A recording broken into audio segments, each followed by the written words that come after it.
Alright, the last video I made got a lot of dislikes because people didn't like the fact that I was criticizing the Sony FX6. The thing about that camera is that I wasn't saying it's a bad camera or anything. I think it's an amazing camera. I think it's probably the best professional camera you can get right now, and I'm definitely gonna end up buying one.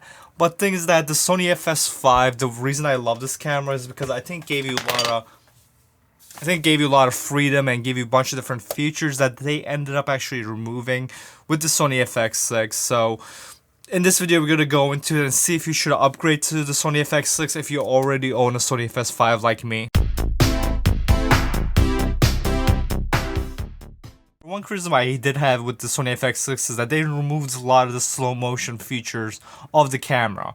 Now with the Sony FS5, you can shoot up to 1080p 960 FPS. Now with the Sony FX6, you're only limited to 240 FPS, which is complete BS in my opinion, because the camera is obviously capable of doing more. And here I'll prove it to you. Now I'm going to show you guys a math equation that should prove that the camera can do more. Now obviously it's not going to be exact, but it just gives you an idea of what it could do.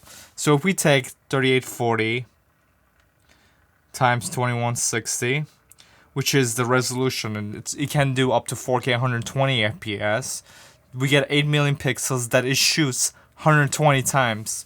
So it can refresh 995. So it refreshes 995 million pixels per second. If we copy that number, and then we take 1920 by 1080, which is a 1080p resolution, which is 2 million. So if we know that, we take the number that it can refresh. So we take whatever the number was before, which is 995 million, and we divide that by 2 million. We get 497, which is probably around 480. So this camera is capable of shooting 1080p and 480 FPS continuously. I know this is not exact, it's just on paper, but technically this camera is capable of shooting 1080p and 480 FPS, but they ended up giving us only 240 FPS. And I think Sony is doing this because they've done stuff like this before. What Sony's gonna end up doing is they're gonna release a high frame rate license that you can buy for like $500. That's gonna allow you to shoot 480p and 1080p and probably around 960 FPS and 720p. So as long as they end up adding it to the camera, I don't mind it even if I have to pay extra money for it. Things that this previous case, Sony FS5 can do it, and then they end up removing that feature, which I don't like, because being able to shoot in these high frame rates I think is very important if you're doing product videography, you're doing macro photography, or if you're shooting wildlife. For those things, being able to shoot at 400 FPS or even shooting at 960 FPS would be great. So that's my main gripe with the camera. You know, if you want to watch my previous video where I go over the things that they removed from the Sony FS5, then you can watch that video. But let's talk about if you should upgrade to the Sony FX6. Alright, now the one big improvement that's gonna be from going from Sony FS5 and to FX6, and the main reason why I want to upgrade, is going to be the autofocus. The autofocus on the Sony FS5, I would say, is pretty much unusable. I made a couple of videos before showing you how you can get the best autofocus out of this camera. Since it has a contrast-based sensor, the autofocus is never going to be perfect. It's constantly doing that haunting thing where it just goes back and forth, even if you like set all the right settings. And that's another thing, this camera just doesn't really have much autofocus settings. The only autofocus setting you have is on or off, or if you want face detect or not. And if you turn on the face detect, the autofocus gets even worse. So personally, this is a manual focus camera. And nowadays, I think the autofocus on these Sony cameras are so amazing that I trust them completely when I'm shooting professionally. Honestly, I trust them more than myself, because I actually done professional shoots where I missed focus, or like I set the focus on the person and then they like moved back in their chair or something, and then I go home and I look at the footage, oh, it's completely out of focus. So having face detect autofocus, and it even has face only detect autofocus, so that the camera doesn't focus on the background or anything, it just keeps it on the person. So I think as a professional, I think the autofocus is usable on it, and I would trust it to do any professional stuff more than myself. So that's a huge reason to switch to the Sony FX6, because the autofocus is going to be amazing on that camera. The second reason to switch is going to be that this camera only has a Super 35 sensor on it, while the Sony FX6 has a full frame sensor. This actually might be a problem for you if you only have APC lenses, but personally, I only buy full frame lenses because I know the future is going to be all full frame. So all the lenses I own are full frame, so that's a big reason why I want to switch, so I can get that full field of view and get the better low light performance. But if you're someone who uses, smaller APC lenses because you want to keep your camera light, then it might be better if you just stick with this camera. But with the Sony FX6, I'm sure they'll have like an APC mode or something. But personally, full frame is a big deal for me, so that's a huge reason to switch over, both to get that full frame look and also have the better low light performance. And when it comes to the low light, this camera is terrible at it, and the Sony FX6 has dual native ISO, but I also heard from people saying that it's not actually dual native and that Sony doesn't call it that, they're doing some magic with it. But either way, if you shoot at 800 ISO, that's this base ISO, like the low setting, and then it has a high ISO setting that is like the 12,800, where, the image clears up as if it's dual native. So I'm just going to call it dual native. I don't know if it is or not, but either way, it's great in low light, just like how the A7S cameras have been. So that's one of the big things that I wanted with the Sony FX6, is to just take the A7S cameras and just put them in the FS5 cameras, because I just want those cameras in a better body, and that's what they provided us with the FX6, which is a huge reason why I want to switch over. Third thing is going to be a lot of 4K features.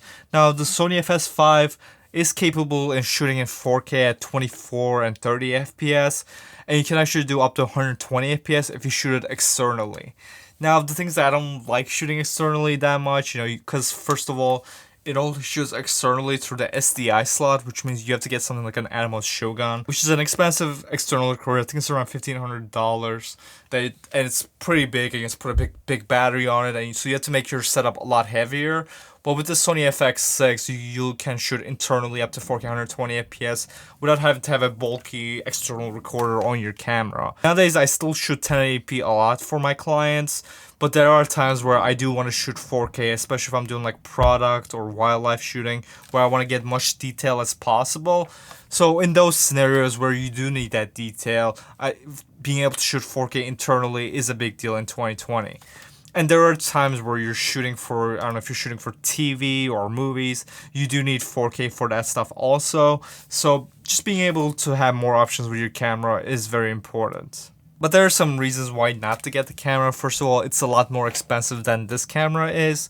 You can get this camera around $2,000 used right now. That's what I got it for last year. So I'm sure you can probably get it even for cheaper now with the FX6 coming out. The FX6 is going to be a $6,000 camera, so it's going to be at least 3 times more than what you can pay for this camera.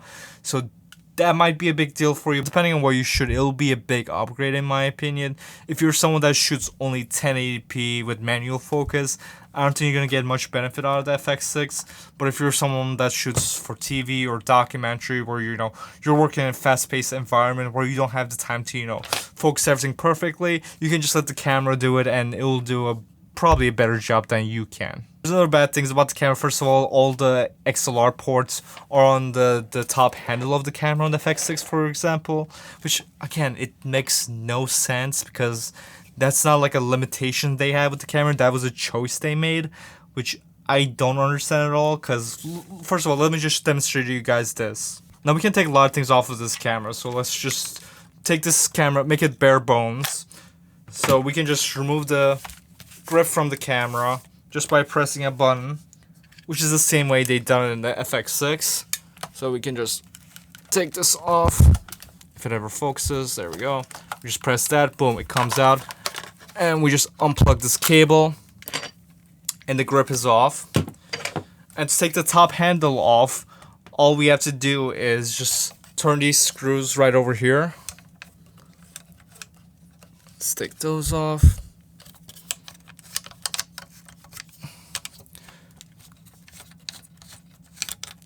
And boom, the top handle's off. I'm gonna just take off this cable that's over here, and boom, that's how small this camera actually is.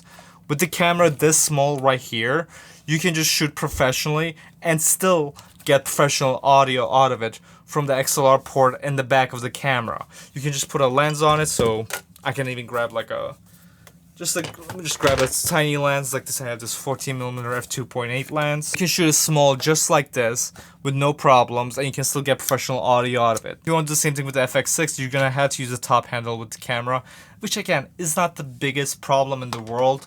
But if you're someone that wants to completely rig out your camera and you wanna get rid of the top handle and put your own like metal top handle on it, you can't do that, because if you do it, then you don't get XLR audio, which means you just have to shoot your audio externally, which again, not the biggest problem in the world if that's what you want to do. But I would like the option to just have an XLR port in the back of the camera. Again, it's not the biggest deal in the world, but it just pisses me off that this was a choice. It wasn't a limitation that they had to like overcome. They're like, oh, we can't fit it on the camera. No, they can't put it on the camera. They just chose not to do it for no reason, and it just made the camera worse than what it could be. One thing that they also removed from the camera that I forgot to mention is that they removed the EVF from the camera.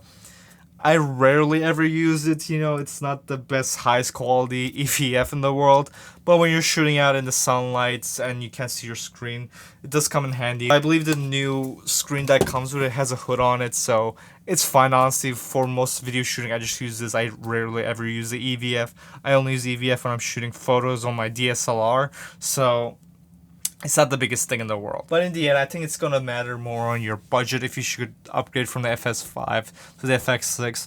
Personally, I want to upgrade because I do want that autofocus features, because I love this camera. This camera is pretty much perfect for me. If it just had good autofocus, this would have been my perfect camera, but unfortunately it doesn't. And the FX6 pretty much is perfect, but I would have liked for the FX6 to have the buffer mode and the slow motion features from this camera.